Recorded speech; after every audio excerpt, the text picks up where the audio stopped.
Saint ಮೇರಾಸ್ ಶಾಲೆಯ ಸುಬ್ರಮಣಿ ಲಂಚಾವತಾರ ಮತ್ತು ದರ್ಪದ ಸಾಕ್ಷಿ. ವಿದ್ಯಾರ್ಥಿಗಳ ಟಿಸಿ ಕೊಡಲು ಲಂಚ ಕೇಳಿದ ದಾಖಲೆ ಇಲ್ಲಿದೆ ನೋಡಿ. ನೀವು ನೀವು ನನಗೆ ವಾದ ವಿವಾದ ಬೇಡ. ನನಗೆ ನೀವು ಕೊಟ್ರೆ ಕೊಡ್ತೀನಿ, ಸ್ವಾಮಿ ನೀವು ಕೊಟ್ರೆ ಕೊಡ್ತೀನಿ, ಸ್ವಾಮಿ ನೀವು ಕೊಟ್ರೆ ಕೊಡ್ತೀನಿ. ಸ್ವಾಮಿ ನೀವೇನೋ ಕಾರಣಗಳಿಂದ ಮಗು ಟಿಸಿ ತಗೊಂಡು ಹೋಗಂತ ಹೇಳಿದವ್ರು ನೀವು.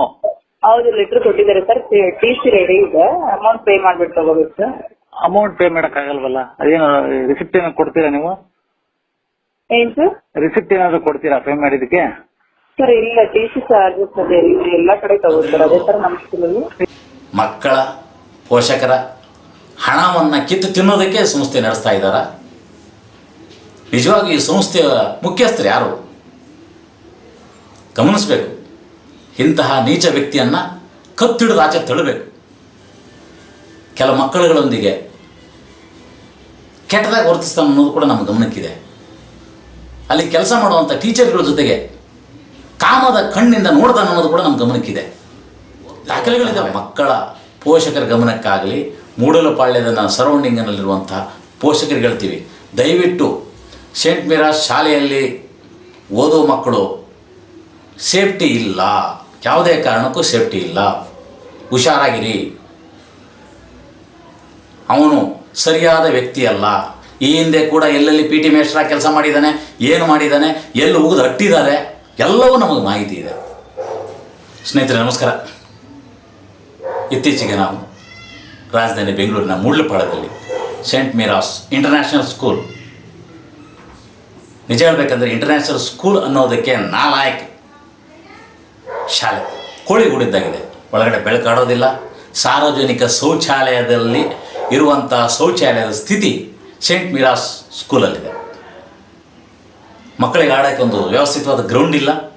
ಕೇಳಿದ್ರೆ ಆ ಸ್ಕೂಲು ನಾನೇ ನಡೆಸ್ತಾ ಇರೋದು, ಬಡ ಮಕ್ಕಳಿಗಾಗಿ ನಡೆಸ್ತಾ ಇರೋದು ಅಂತ ಹೇಳಿಕೊಡುವಂಥ ಸುಬ್ರಹ್ಮಣ್ಯ ಅನ್ನುವಂತಹ ಅವಿವೇಕಿ, ಅನಾಗರಿಕ, ಇವೆಲ್ಲ ಯಾಕೆ ಹೇಳ್ತೀವಿ ಅಂದರೆ ಅದಕ್ಕೆಲ್ಲ ದಾಖಲೆ ಇದೆ. ಕನ್ನಡವನ್ನು ಸ್ಪಷ್ಟವಾಗಿ ಬರದೇ ಇದ್ದಂತಹ, ತಮಿಳುನಾಡಿನಿಂದ ಕರ್ನಾಟಕದ ತಮಿಳುನಾಡು ಬಾರ್ಡರಿಂದ ಬಂದಿಲ್ಲಿ ಕನ್ನಡವೇ ಅರ್ಥ ಆಗಲ್ಲ ಆತನಿಗೆ. ನಾವು ಕೊಟ್ಟಿರುವಂಥ ಒಂದು ಅರ್ಜಿಯನ್ನು ಸರಿಯಾಗಿ ನೆಟ್ಟಿಗೆ ಓದಕ್ಕೆ ಬರೋದಿಲ್ಲ. SLC ಪರೀಕ್ಷೆಗೆ ಸಂಬಂಧಪಟ್ಟಂತೆ ಆತನಿಗೆ ಇರಬೇಕಾದಂಥ ಕನಿಷ್ಠ ಮಾಹಿತಿ ಕೂಡ ಇಲ್ಲ. ಅಂಥ ಅವಿವೇಕಿ ಸೇಂಟ್ ಮೇರಾಸ್ ಶಾಲೆಯನ್ನು ನಡೆಸ್ತಾ ಇದ್ದಾನೆ.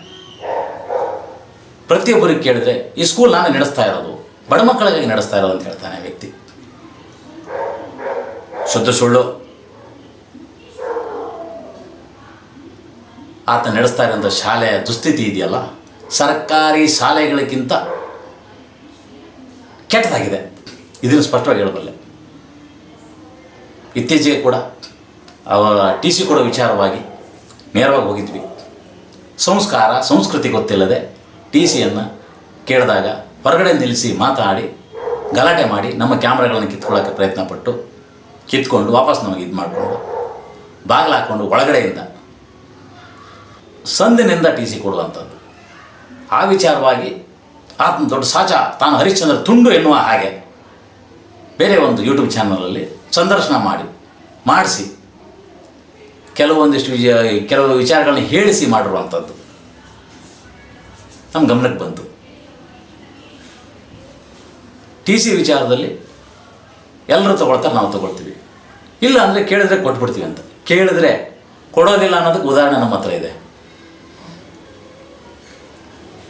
ತನ್ನ ಕೈ ಕೆಳಗೆ ಒಬ್ಬ ಮೇಡಮನ್ನು ಇಟ್ಕೊಂಡಿದ್ದಾರೆ, ಅವರಿಗೆ ಇನ್ಸ್ಟ್ರಕ್ಷನ್ ಕೊಡ್ತಾರೆ. ಅವರು ಕೂಡ ನಮ್ಮ ಹತ್ರ ಅವ್ರ ಹತ್ರ ಮಾತಾಡಿದಾಗ ಹೇಳಿದ್ರು, ಇಲ್ಲ ಸರ್ ಟಿಸಿ ಕೊಡೋಕ್ಕಾಗೋದಿಲ್ಲ, ದುಡ್ಡು ಪೇ ಮಾಡಬೇಕು ನೀವು ಅಂತ. ಆ ಮಾತಾಯಿ ನಮಗೆ 300 ರೂಪಾಯಿ ಕೊಡೋಕ್ಕೆ ಹೇಳಿದ್ಲು. ಸರಿ ಒಪ್ಕೊಂಡಿದ್ವಿ. ಆಮೇಲೆ 2ನೇ ಬಾರಿ ಕೇಳಿದಾಗ ಇಲ್ಲ ಸರ್ ಕೊಡೋಕ್ಕಾಗೋದಿಲ್ಲ, ಸರ್ ಆರ್ಡರ್ ಮಾಡಿದ್ದಾರೆ, ಯಾವುದೇ ಕಾರಣ ಕೊಡೋಕ್ಕಾಗೋದಿಲ್ಲ ಅಂತ ಹೇಳ್ತಾರೆ. ಈ ಬಡ ಮಕ್ಕಳಿಗಾಗಿ ಸ್ಕೂಲ್ ಮಾಡಿದಂಥ ವ್ಯಕ್ತಿ ಆಗಿದ್ದರೆ ಟಿಸಿಗೆ 300, 500, 1000 ಲಂಚ ಕೇಳಬೇಕಾ? ಕೊಡ್ಬೋದಲ್ವ? ಎಲ್ಲೂ ಕೂಡ ತಗೊಳ್ಳೋದಿಲ್ಲ. 100 ರೂಪಾಯಿ ತೊಗೊಂಡ್ರೆ ಹೆಚ್ಚರಿ, ಯಾಕೆ ಅದಕ್ಕೊಂದು ಗೌರವ ಇರಲಿ ಅನ್ನೋದು ಒಂದು ಇದಿರುತ್ತೆ. ಈಗ ರಿಸಿಪ್ಟ್ ಕೇಳಲಿ, ಆಯಿತು ಸರ್ಕಾರ ರಿಸಿಪ್ಟ್ ಕೊಡ್ತಾರಾ? ಸರ್ಕಾರಕ್ಕೆ ಸಂದಾಯ ಮಾಡುವಂಥದ್ದು ಏನಾದರೂ ಪಾವತಿ ಮಾಡಿರುವಂಥ ರಿಸಿಪ್ಟ್ ಕೊಡ್ತಾರಾ? ಖಂಡಿತವಾಗಿ 1000 2,000 ಕೊಡೋಣ. ಲೀಗಲಿ ಪಕ್ಕ ಇರಲಿ. ಇವನಿಗೆ ಯಾಕೆ ನಾವು ಫೋನ್ಪೇ ಮಾಡಬೇಕು? ಈ ವಿಚಾರವಾಗಿ ಟಿ ಸಿ ಕೊಡೋದೇ ಇಲ್ಲ, ದುಡ್ಡು ಕೊಟ್ಟರೆ ಕೊಡ್ತೀವಿ ಅನ್ನೋದಕ್ಕೆ ಒಂದಷ್ಟು ಸಾಕ್ಷಿಗಳಿದ್ದಾವೆ, ಅವರೇ ಮಾತಾಡುವಂಥ ಆಡಿಯೋಗಳಿದ್ದಾವೆ, ದಯವಿಟ್ಟು ಗಮನಿಸಿ. ಹಲೋ ಹಲೋ, ಸರ್ ಹೇಳಿ ಸರ್. ಹಾಂ ಹೇಳಿ ಮೇಡಮ್, ಹೇಳಿ. ಅದೇ ಟಿ ಸಿ ಲೆಟರ್ ಕೊಟ್ಟಿದ್ದಾರೆ ಸ್ಕೂಲವರು. ಹೌದು, ಲೆಟರ್ ಕೊಟ್ಟಿದ್ದಾರೆ ಸರ್. ಟಿ ಸಿ ರೆಡಿ ಇದೆ, ಅಮೌಂಟ್ ಪೇ ಮಾಡ್ಬಿಟ್ಟು ತಗೋಬೇಕು ಸರ್. Amount pay ಮಾಡೋಕ್ಕಾಗಲ್ವಲ್ಲ? ಅದೇನು ರಿಸಿಪ್ಟ್ ಏನಾದ್ರು ಕೊಡ್ತೀರಾ ನೀವು? ಏನ್ ಸರ್? ರಿಸಿಪ್ಟ್ ಏನಾದ್ರು ಕೊಡ್ತೀರಾ ಪೇ ಮಾಡಿದ್ದಕ್ಕೆ? ಸರ್ ಇಲ್ಲ, ಟಿ ಸಿ ಚಾರ್ಜಸ್ ಅದೇ ಎಲ್ಲ ಕಡೆ ತಗೋತಾರೆ, ಅದೇ ಸರ್ ನಮ್ಮ ಸ್ಕೂಲಲ್ಲಿ. ಇಲ್ಲ ಇಲ್ಲ, ಎಲ್ಲ ರೂಲ್ಸ್ ಇಲ್ವಲ್ಲ. ಒಂದು ನಿಮಿಷ ಸರ್ ಮಾತಾಡಿ. ಕೊಡಿ ಕೊಡಿ. ಹಲೋ, ಹಾಂ ಸರ್ ಹೇಳಿ ಹೇಳಿ. ಹೇಳಿ ಹೇಳಿ ನೀವು. ನಾವು ನೀವು ಮಾಡಿರೋದು ಫೋನ್ ಅಲ್ಲ ಏನಂತೇಳಿ. ಅಲ್ಲ, ನೀವು ಮಾಡ್ತಿರೋದು ಈಗ ಅಲ್ಲಿ ಫೋನ್ ಅಲ್ಲಿಂದ ಹೇಳಿ. ನೀವು ಟಿ ಸಿ ಲೆಟರ್ ಕೊಟ್ಟಿದ್ದಾರೆ, ಟಿ ಸಿ ಲೆಟರ್ ಕೊಟ್ಟಿದ್ದಾರೆ, ಟಿ ಸಿ ಕೊಟ್ಟು ಕಳಿಸಿ ಅಂತ ಹೇಳಿದೀವಿ ಅಷ್ಟೇನೆ. ಅಲ್ಲ, ಟಿ ಸಿ ಚಾರ್ಜ್ ಕೊಡಿ ಅಂತ ನಾವ್ ಹೇಳಿದ್ರೆ ಅಷ್ಟೇ. ಟಿ ಸಿ ಚಾರ್ಜ್ ಕೊಡೋದಕ್ಕೆ ಎಲ್ಲೂ ರೂಲಲ್ಲಿ ಎಲ್ಲೂ ನಿಯಮಾವಳಿಗಳು ಇಲ್ವಲ್ಲ. ಅಲ್ಲ, ಇಲ್ಲಿ ಕೇಳಿ, ರೂಲ್ ಅಲ್ಲಿ ಇಲ್ಲ ತಾನೆ. ನೀವೇನು ಅಡ್ಮಿಷನ್ ಮಾಡೋ ಅಲ್ಲಿ ಕೇಳಿ, ಅಲ್ಲಿ ಕೊಡ್ಬೇಕು ಅಂದ್ರೆ ಇಲ್ಲಿ ಕೊಡಿ, ಬೇಡ ಅಲ್ಲಿ ಕೇಳಲ್ಲ, ಅಲ್ಲಿ ಕೇಳಲ್ಲ, ನಿಮ್ಗೆ ಕೇಳ್ತಾ ಇಲ್ಲ ಸರ್. ನೀವು ಟಿ ಸಿ ಕೊಡಬೇಕಾಗಿರೋದು ನೀವು. ನನಗೆ ವಾದ ವಿವಾದ ಬೇಡ, ನನಗೆ ನೀವು ಕೊಟ್ರೆ ಕೊಡ್ತೀನಿ. ನೀವು ಸ್ವಾಮಿ, ನೀವೇನೋ ಕಾರಣಗಳಿದ್ರೆ ಮಗು ಟಿ ಸಿ ತಗೊಂಡು ಹೋಗಂತ ಹೇಳಿದವ್ರು ನೀವು. ನೀವು ಕೊಟ್ರೆ ಕೊಡ್ತೀನಿ. ಸ್ವಾಮಿ, ನೀವೇನೋ ಕಾರಣಗಳಿದ್ರೆ ಮಗು ಟಿ ಸಿ ತಗೊಂಡು ಹೋಗಂತ ಹೇಳಿದವ್ರು ನೀವು. ನೀವು ಕೊಟ್ರೆ ಕೊಡ್ತೀನಿ. ಸ್ವಾಮಿ, ನೀವೇನೋ ಕಾರಣಗಳಿದ್ರೆ ಮಗು ಟಿ ಸಿ ತಗೊಂಡು ಹೋಗಂತ ಹೇಳಿದವ್ರು ನೀವು. ಕೇಳಿದ್ರ? ಸುಬ್ರಹ್ಮಣ್ಯ ಅನ್ನುವಂತಹ ವ್ಯಕ್ತಿಯ ದರ್ಪದ ಮಾತು, ಇನ್ನು ಆಡಳಿತ ವ್ಯವಸ್ಥೆಯಲ್ಲಿರುವಂತಹ ಮೇಡಮ್ ಅವರ ಮಾತುಗಳು ನೇರವಾಗಿ ಹೇಳ್ತಾರೆ, ಕೊಡೋಕ್ಕಾಗೋದಿಲ್ಲ ಅಂತ. ಅಂದರೆ ಇವರು ಮಕ್ಕಳ ಪೋಷಕರ ಹಣವನ್ನು ಕಿತ್ತು ತಿನ್ನೋದಕ್ಕೆ ಸಂಸ್ಥೆ ನಡೆಸ್ತಾ ಇದ್ದಾರಾ? ನಿಜವಾಗಿ ಈ ಸಂಸ್ಥೆಯ ಮುಖ್ಯಸ್ಥರು ಯಾರು? ಗಮನಿಸಬೇಕು. ಇಂತಹ ನೀಚ ವ್ಯಕ್ತಿಯನ್ನು ಕತ್ತಿಡಿದು ಆಚೆ ತಳ್ಳಬೇಕು. ಇದಷ್ಟೇ ಅಲ್ಲ, ಆ ವ್ಯಕ್ತಿ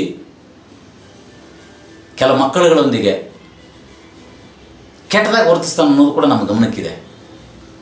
ಅಲ್ಲಿ ಕೆಲಸ ಮಾಡುವಂಥ ಟೀಚರ್ಗಳ ಜೊತೆಗೆ ಕಾಮದ ಕಣ್ಣಿಂದ ನೋಡ್ತಾನೆ ಅನ್ನೋದು ಕೂಡ ನಮ್ಮ ಗಮನಕ್ಕಿದೆ. ದಾಖಲೆಗಳಿದ್ದಾವೆ. ಅದನ್ನು ಎಲ್ಲಿಡಬೇಕು, ಹೇಗಿಡಬೇಕು, ಏನು ಮಾಡಬೇಕು ಮಾಡ್ತೀವಿ ಖಂಡಿತವಾಗಿ. ಅದಕ್ಕಿಂತ ಮುಖ್ಯವಾಗಿ ಅಲ್ಲಿ ಓದ್ತಿರುವಂತಹ ಮಕ್ಕಳ ಪೋಷಕರ ಗಮನಕ್ಕಾಗಲಿ, ಮೂಡಲಪಾಳ್ಯದ ಸರೌಂಡಿಂಗ್ನಲ್ಲಿರುವಂತಹ ಪೋಷಕರಿಗೆ ಹೇಳ್ತೀವಿ, ದಯವಿಟ್ಟು ಸೇಂಟ್ ಮಿರಾಸ್ ಶಾಲೆಯಲ್ಲಿ ಓದೋ ಮಕ್ಕಳು ಸೇಫ್ಟಿ ಇಲ್ಲ, ಯಾವುದೇ ಕಾರಣಕ್ಕೂ ಸೇಫ್ಟಿ ಇಲ್ಲ, ಹುಷಾರಾಗಿರಿ. ಅವನು ಸರಿಯಾದ ವ್ಯಕ್ತಿ ಅಲ್ಲ. ಈ ಹಿಂದೆ ಕೂಡ ಎಲ್ಲೆಲ್ಲಿ ಪಿ ಟಿ ಮೇಸ್ಟ್ರಾಗಿ ಕೆಲಸ ಮಾಡಿದ್ದಾನೆ, ಏನು ಮಾಡಿದ್ದಾನೆ, ಎಲ್ಲಿ ಉಗಿದು ಹಟ್ಟಿದ್ದಾರೆ, ಎಲ್ಲವೂ ನಮಗೆ ಮಾಹಿತಿ ಇದೆ. ಇವಾಗ ಯಾರಿಗೋ ಒಬ್ಬರು ಮುಖ್ಯಸ್ಥರಿಗೆ ಯಾಮಾರಿಸಿ ಆ ಸ್ಕೂಲು ತಾನು ನಡೆಸ್ತೀನಿ ಅಂತೇಳಿ ಬಂದು ಕೂತಿದ್ದಾನೆ. ದಯವಿಟ್ಟು ಗಮನ ಇಟ್ಕೊಳ್ಳಿ, ನಿಮ್ಮ ಮಕ್ಕಳು ಸೇಂಟ್ ಮಿರಾಸ್ ಶಾಲೆಯಲ್ಲಿ ಸೇಫ್ಟಿ ಇಲ್ಲ, ಹುಷಾರಾಗಿರಿ. ಯಾವುದೇ ಟೈಮಲ್ಲೂ ಏನಾದರೂ ಘಟನೆಗಳು ನಡೆಯುವ ಸಾಧ್ಯತೆ ಇರುತ್ತೆ. ಅವನ ಮನಸ್ಥಿತಿ ಸರಿಯಾಗಿಲ್ಲ. ಇದನ್ನು ನೇರವಾಗಿ ಹೇಳ್ತಾ ಇದ್ದೀವಿ. ಅದಕ್ಕೆ ಸಂಬಂಧಪಟ್ಟಂಥ ದಾಖಲೆಗಳು ನಮ್ಮ ಬಳಿಯಲ್ಲಿದ್ದಾವೆ. ಮುಂದಿನ ದಿನಗಳಲ್ಲಿ ಖಂಡಿತವಾಗಿಯೂ ತಮ್ಮ ಮುಂದೆ ಇಡ್ತೀವಿ. ಅಲ್ಲಿವರೆಗೂ ನಿರೀಕ್ಷಿಸಿ.